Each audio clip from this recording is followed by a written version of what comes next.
Hi there, I'm Denise Richardson for Howdini. Thank you for being with us.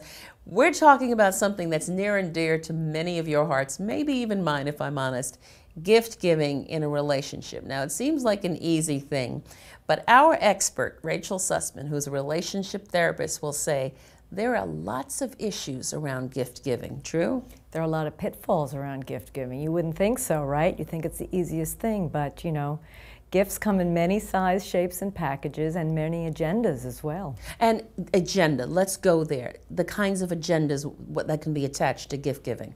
I have a couple that I work with, and the woman in the couple is an overspender, and the husband is an underspender.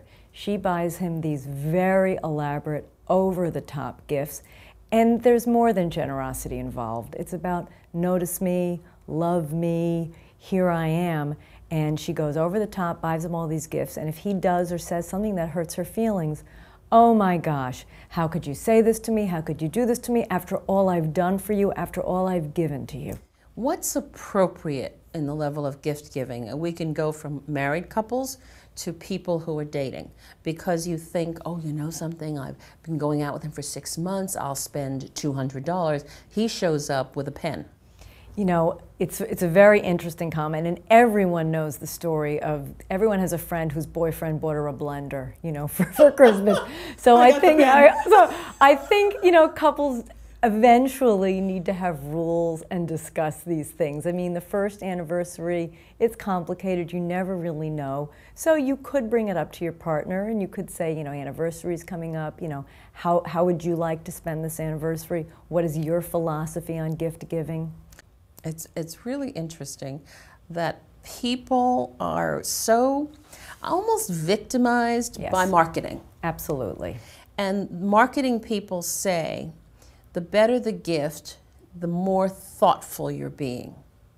If he gives you the ring, the necklace, the bracelet, then he really cares about you. When in some cases, that's the kind of gift giver he is. And you know, you're really setting yourself up for a great disappointment with that type of philosophy. And that's why it really makes sense to talk to your partner and say, you know, traditionally, what kind of gifts do you like? Do you like gifts? Do you like things that you need? Do you want to be surprised with something? Should we forego gift giving and go on a vacation instead, or go to a fabulous play and a dinner afterwards? Have you had those patients who say, I don't like anything that he gives me? Yes, and I think I'm one of those people myself. We're going to get ugly now.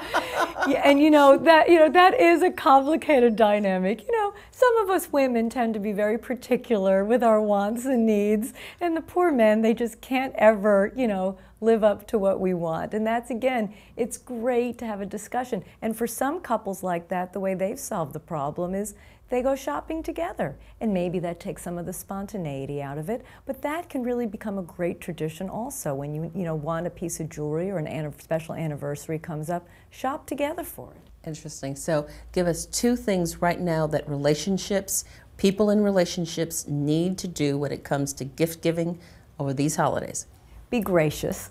And if you do get something that you don't like, when you open up the blender, give a really nice smile and a really nice thank you. And with all couples, I say, choose your battle and choose your moment. If you decide that's the 5th blender you've gotten, you need to say something, be gracious, wait a few days, sit down, have a talk about what the holidays mean to you or what birthdays or anniversary means to you. So that's one thing I would say. And the other thing is, you know, keep your expectations in check, communicate with your partner, and create your own wonderful traditions. And you know, less can be more. Absolutely. Rachel Sussman, thank you very much for being with us. Thank you, Denise. I'm Denise Richardson for Howdini.